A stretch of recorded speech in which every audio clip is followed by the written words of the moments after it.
नमस्कार दोस्तों। दोस्तों, आप सुन रहे होंगे कि बाइकॉट तुर्की लगातार इस समय सोशल मीडिया पर ट्रेंड हो रहा है। कई लोग इसका सपोर्ट कर रहे हैं और कई लोग इसकी मजाक भी बना रहे हैं। हमारे कुछ भारत के महान व्यक्ति ऐसे हैं जो कह रहे हैं कि तुम्हारा टर्की का कौन सा हवाई टिकट हो रखा था जो तुम कैंसिल करके बाइकआउट कर लोगे। क्या ही हो जाएगा तुर्की को बाइकआउट करके।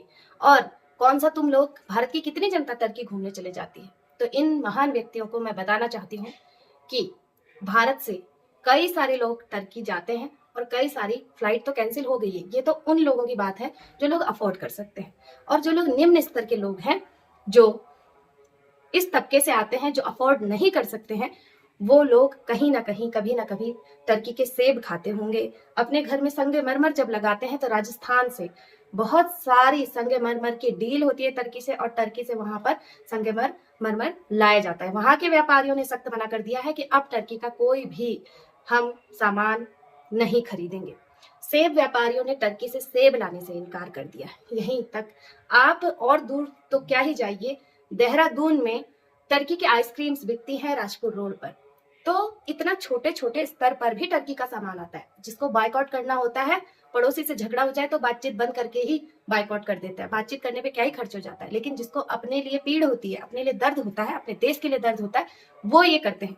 ये लोग क्या ही दर्द करेंगे कि जब सेना युद्ध के मैदान में बिल्कुल वहां पर लोहा ले रही थी दुश्मनों से, तब मैं देख रही थी हमारे सिटीज में बहुत सारे लोग इतना ट्रैफिक जाम घूमने जा रहे हैं। किसी को मसूरी जाना है, किसी को बद्रीनाथ जाना है, किसी को केदारनाथ जाना है घूमने के, क्योंकि उस समय छुट्टी पड़ रखी थी। तो लोगों को ये नहीं कि 2-4 दिन रुक जाए, और छुट्टी तो जीवन में आती ही रहेंगी, लेकिन जब पूरे देश में ब्लैकआउट हो रहा है, आप लोगों को सुरक्षित रहने के लिए कहा जा रहा है, तब ये और ज्यादा जाकर के लोगों की मुसीबतें बढ़ाते हैं, भीड़ इकट्ठी करते हैं और घूमने निकल जाते हैं। मेरा तो ऐसे लोगों के लिए कहना है कि इन्हें तो वहीं पर जिस समय चेकिंग होती है, जिस समय ये टोल नाका पर पहुंचते हैं, वहीं से इनको डंडे मार करके वापस कर देना चाहिए। मौज मस्ती का समय है कि हमारे भारत की जो ये नेक्स्ट जनरेशन है, जेन जी, इसी देश की क्या बहुत सारे देशों की, हर जो ये जेन जी है बिल्कुल दिमाग से बहुत ही विकलांग, बहुत ही छोटी बुद्धि, और क्या ही कहे, इनके अंदर देशभक्ति नाम की तो कोई चीज हो ही नहीं सकती।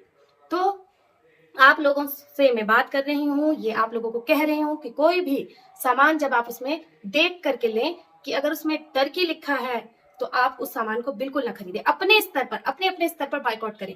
हमारे शहरों में, मुंबई जैसे बड़ी बड़ी सिटीज में टर्किश रेस्टोरेंट है, वहां पर खाना खाने नहीं जाए, क्योंकि हमारे देश में बहुत सारे लोग नॉन वेजिटेरियन है और खाते हैं लोग, तो वो उन चीजों का बहिष्कार करें।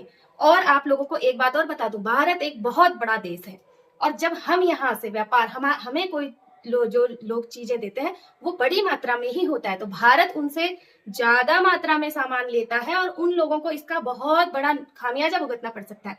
पाकिस्तान जैसी छोटा देश जो है उनसे क्या ही खरीद सकता है और क्या ही उन्हें दे सकता है। और भारत से जब ये आयात निर्यात बंद होगा तो टर्की को और अजबेकिस्तान को बहुत गहरा प्रहार पड़ने वाला है। और ये जरूरी है, क्योंकि जब उसने देखा कि भारत ने बाइकआउट कर रहा है, उसका भारत बाइकआउट कर चुका है, तो उसने कह दिया कि पाकिस्तान मेरा परम मित्र, तो उसकी मित्रता वहीं रहे और उन्हीं से मित्रता बढ़ाए। ये हमें सबूत देना है कि हम बाइकआउट करके रहेंगे, चाहे जिस भी स्तर पे आप कर सकें, अपनी कोशिश पूरी रखें और अपने देश को, जिसने हमें धोखा दिया है, उस देश के दुश्मन को सबक सिखा के रखें। जय हिंद, जय भारत।